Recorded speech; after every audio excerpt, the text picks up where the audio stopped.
हातकणंगले प्रभाग क्रमांक 14 मधील नरसिंह मंदिराजवळ अंगणवाडी क्रमांक 76, 77 व 78च्या सर्वांगीण विकासासाठी राष्ट्रवादी काँग्रेस पक्षाने सुरू केलेल्या सातत्यपूर्ण पाठपुराव्याला सकारात्मक प्रतिसाद मिळू लागला असून आता या अंगणवाड्यांमध्ये पॅव्हिंग ब्लॉक, CCTV व कायमस्वरूपी वीज पुरवठा उपलब्ध करून देण्याची मागणी पुन्हा एकदा जोर धरू लागली आहे।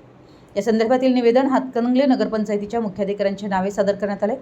मुख्याधिकाऱ्यांच्या वतीने बांधकाम अधिकारी शोएब पठाण यांनी निवेदन स्वीकारलं। त्यानंतर प्रभाग क्रमांक 14चे नगरसेवक रोहित निगवे यांच्या निवासस्थानी भेट देऊन त्यांनाही निवेदन देण्यात आलं।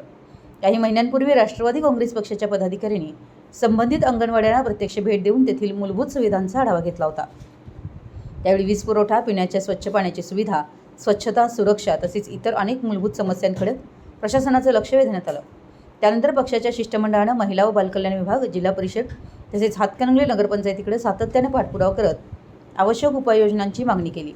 याचबरोबर सामाजिक उत्तरदायित्वाच्या माध्यमातून स्थानिक उद्योग समूहांनीही अंगणवाड्यांच्या विकासात सहभागी व्हावं असं आवाहन करण्यात आलं होतं। या प्रयत्नांना प्रतिसाद देत इंडोकॉन कंपनीनं आपल्या CSR निधीतून गेल्या 6 महिन्यात अंगणवाडी क्रमांक 76, 77 व 78 मध्ये नवीन शौचालयाची उभारणी, संपूर्ण रंगरंगोटी, बालकांसाठी खेळाचं साहित्य, आरो पाणी शुद्धीकरण तसेच यंत्र तसेच स्मार्ट TV उपलब्ध करून दिला आहे। त्यामुळे अंगणवाड्यांचं स्वरूप अधिक आकर्षक व आधुनिक बनलं आहे।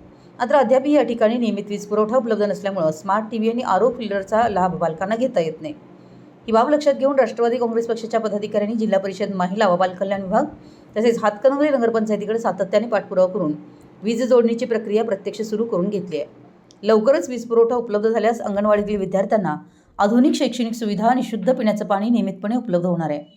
याच्या अनुषंगानं अंगणवाडी परिसरात सुरक्षेच्या दृष्टीनं CCTV कॅमेरे बसवणे आवश्यक असल्याचं निवेदनात नमूद करण्यात आले। त्यामुळे रात्रीच्या वेळी होणारे संभाव्य गैरप्रकार, शासकीय मालमत्तेची हानी आणि इतर अनुचित घटना रोखण्यास मदत होणार आहे। तसेच अंगणवाडी समोरील परिसरात पॅव्हिंग ब्लॉक अथवा काँक्रिटीकरण करून सुशोभीकरण करण्यात यावं, जेणेकरून पावसाळ्यात चिखल व पाणी साचण्याचा प्रश्न कायमस्वरूपी सुटेल आणि लहान बालकांना स्वच्छ, सुरक्षित, आल्हाददायक वातावरणात शिक्षण घेता येईल। यावेळी बांधकाम अधिकारी शोएब पठाण तसेच नगरसेवक रोहित निगवे यांनी सदर मागण्यांचा सकारात्मक विचार करून आवश्यक प्रशासकीय कारवाई करत ही कामे प्राधान्याने पूर्ण करण्याचं आश्वासन दिलं। या प्रसंगी राष्ट्रवादी पक्षाचे शहराध्यक्ष अमित खोत, अनिस मुजावर, पलाश स्वामी आणि रामदास पांडव उपस्थित होते। कुंभोज प्रतिनिधी, मराठी S न्यूज।